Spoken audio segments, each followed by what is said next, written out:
कैरीचं पन्हं करणार आहे, तर त्याचं देठ बुडेलच आपण असं पाण्यात ठेवलेलं आहे, कारण याचा चीक वगैरे निघून जातो म्हणून आपण पाण्यात ठेवलेली आहे. आता आपण याची सालं काढून घेऊया.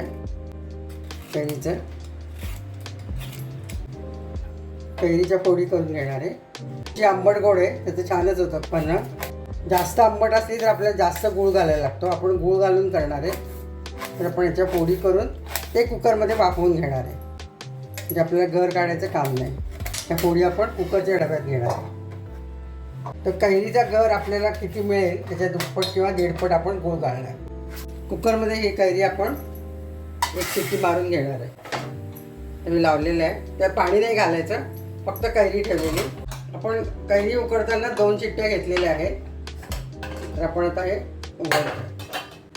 तर आपण हे कैरी किती आहे मोजून बघूया, त्या प्रमाणात आपण गूळ घालू. साधारण ही 1 कप कैरी आहे आपली, आणि आंबट जितकी असेल त्या प्रमाणात आपण गूळ घालू शकतो.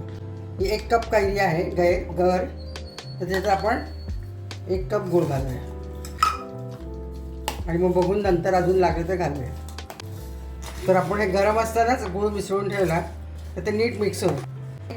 तर आता हे थंड झालं आहे, तर आपण याचं आता मिक्सरमधनं काढूया. गर आपण काढून घेतोय. थोडंसं आपण मीठ घालतोय, वेलची पावडर घालतोय. वेलचीचा सुगंध जास्त छान येतो. तर थोडं आपण केशर पण घालतो. केशरयुक्त पन्हं आहे, शरीराला थंडावा देणारं पन्हं आहे. कैरी जेव्हा कच्ची असते तेव्हा थंड म्हणतात, आणि त्याचा आंबा झाला की शरीराला गरम म्हणतात. आणि फळांचा राजा आहे, आणि उन्हाळ्याच्या दिवसात आपण कैरी आणि आंबा दोन्ही खायला पाहिजे. त्याच्यात आपण केशर घातले, तर मिक्स करूया. हा गर आपण एका बरणीत घालून फ्रीजमध्ये ठेवू शकतो. ऐन वेळेला आपण त्याचं पन्हं करू शकतो. त्याच्यात आपण आता पाणी घेऊन त्याचं पन्हं करू. थंड पाणी घालते.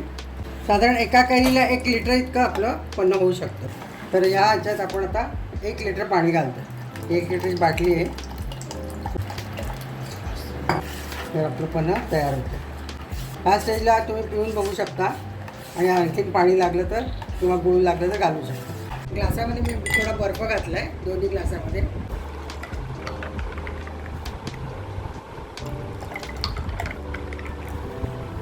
तर फ्रेशनेससाठी आपण एक पुदिन्याचं पान ठेवूया.